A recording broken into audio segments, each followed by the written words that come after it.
Petite vidéo pour présenter et vous expliquer le matériel qu'on utilise, donc tout ce qui est traîneau et attelage. Donc voilà ce qu'on utilise comme type de traîneau, un des types de traîneau. Donc je sais que beaucoup attendent de voir un traîneau en bois, sauf qu'ici on parle de traîneau de compétition, donc le bois n'est plus d'actualité, c'est plus réservé aux traîneaux pour les touristes. On a ici des traîneaux qui sont faits du coup en aluminium et en plastique afin d'allier légèreté et résistance. L'objectif étant de peser le moins possible pour que les chiens galèrent le moins à traîner. Chaque kilo économisé, c'est une bonne chose. Donc voilà l'arrière du traîneau et c'est là où on vient se positionner. Donc vous voyez les deux emplacements pour les pieds, comme ceci. On a ici les deux freins. Donc celui-ci normalement est rabattu comme ceci. Ce qu'on appelle le plate, c'est ce que j'appelle moi le frein léger. Donc ça nous permet, quand on est en train de glisser, de gérer assez facilement la vitesse sans pour autant couper l'élan des chiens. Et ensuite on a celui-là de frein qui est un peu plus violent, que j'appelle le frein lourd. On va venir comme ceci, voir suivant les cas les deux pieds dessus, et qui va nous permettre donc de freiner fort, voire même de nous arrêter si c'est ce qu'on cherche, si c'est ce qu'on veut.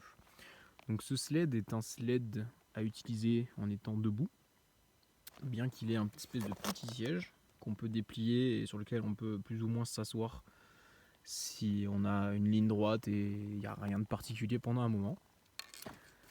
Mais sinon, la majeure partie du temps, on est debout, une ou deux mains sur le traîneau, et on est en train de diriger l'attelage. Les traîneaux sont pas du tout rigides, dans le sens où pour manœuvrer ce genre d'engin, c'est plus ou moins comme au ski. Donc on va s'incliner à droite ou à gauche en utilisant notre poids du corps. Et en fait, les traîneaux sont plus ou moins amovibles, dans le sens où si je me penche d'un côté, vous voyez, ça suit. Si je me penche dans l'autre, pareil. L'objectif étant de plus ou moins diriger ce qu'on peut appeler des skis et pour pouvoir garder la direction qu'on souhaite. On a à l'arrière une petite sacoche avec des poches pour accéder à du matériel dont on peut avoir besoin rapidement. Donc là on a en l'occurrence des lignes pour réparer en cas de casse, ce qui peut arriver. Éventuellement là on peut mettre une carte et on a ensuite les plus grosses poches ici. Moi j'ai décidé de fixer des petits éléments supplémentaires, donc en l'occurrence ma boussole, mais aussi une montre pour savoir en fait depuis combien de temps je suis en train de glisser, parce que toutes les à peu près 2 heures on est censé donner des petits snacks aux chiens pour qu'ils gardent la patate. Donc voilà, c'est plus de l'utilité qu'autre chose. Ensuite, donc pour arrimer le traîneau, on a cette corde reliée au poteau et avec ce petit bout de bois. Donc quand on part, on se met dessus, on s'accroche et on met le pied dessus, parce qu'une fois qu'on a enlevé ce bout de bois, les chiens sentent qu'il n'y a plus de tension qui les retienne et ça part instantanément. Normalement on a des ordres, mais là ils sont tellement excités que ça part direct. Donc si on n'est pas bien attaché et arrimé, et c'est le gadin assuré. Bien évidemment, je pense que pas mal de personnes se demandent qu'est-ce qui se passe si on tombe.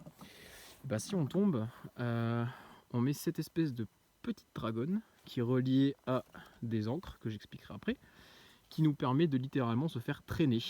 Oui, donc plutôt que de perdre l'équipage, on se fait traîner si on est tombé avec le traîneau, et on essaye de se hisser à la force des bras, des jambes, pour se remettre dessus, voire réussir à donner l'ordre d'arrêt pour les chiens.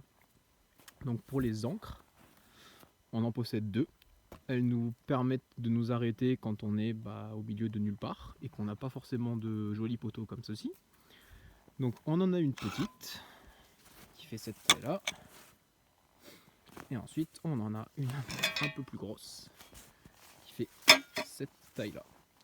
Donc l'objectif c'est de planter ces ancres dans la neige qu'on appelle dure, qui constitue principalement les trails, et pas la neige molle qui est plus sur les côtés.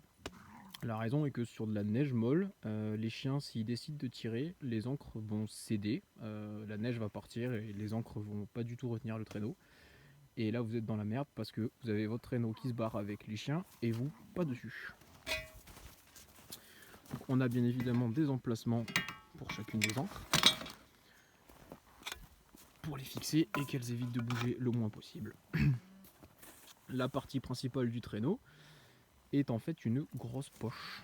Donc, cette poche permet au musher d'emporter tout ce qu'il désire prendre sur une randonnée ou sur une course. Donc voilà, ça va jusqu'au bout.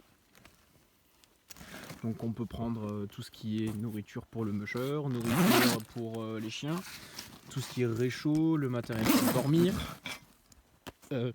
des chaussons de remplacement si nécessaire,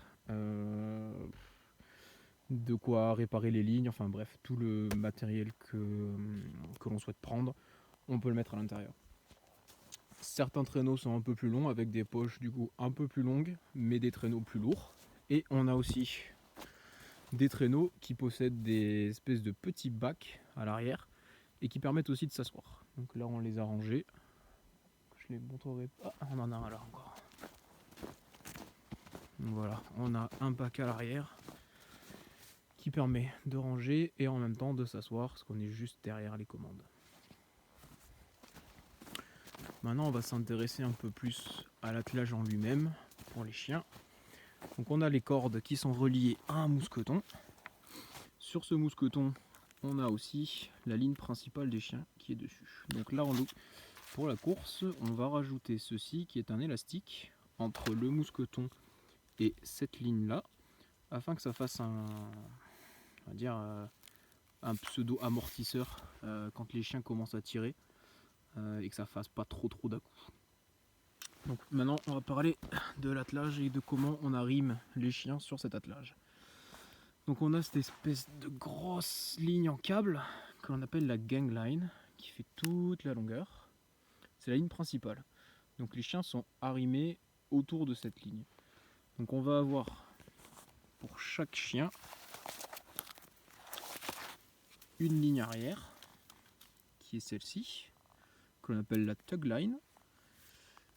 Et on va avoir ensuite une ligne à l'avant qui va venir se fixer au collier du chien, donc celle-ci, que l'on appelle la neckline.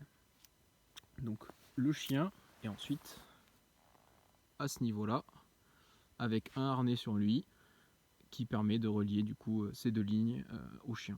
Donc il a une manœuvre, il a une marge de manœuvre, il peut soit coller un peu plus la gangline, soit alors coller un peu plus à l'extérieur, tout dépend du chien, chacun a sa façon de courir.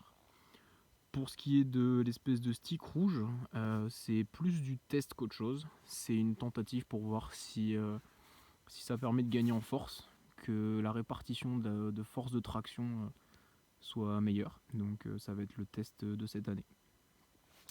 Donc là on a donc la place pour 2 chiens, ensuite 2 autres chiens avec toujours une tug line à l'arrière et un peu plus loin une neckline, et ensuite on arrive ici, la place des leaders. Donc les 2 leaders sont ensuite à cet endroit là, sans neckline du coup, enfin juste une neckline qui les relie entre eux histoire que ils partent pas chacun de leur côté. Donc pour ma part, je serai sur un attelage pour la course de 8 chiens, ce qui n'est pas trop mal pour un début, mais sachant qu'on peut monter jusqu'à 14, 16, 20, 22 chiens. Donc ça fait rapidement du beau monde et ça fait rapidement une très grosse force de traction et une grosse longueur d'attelage, mine de rien. Donc c'est pas forcément facile à gérer, principalement dans les tournants et dans les virages. Donc voilà, pour les explications du matériel. Donc voilà ce que je vais conduire pour ma course. Donc ce sera celui-là.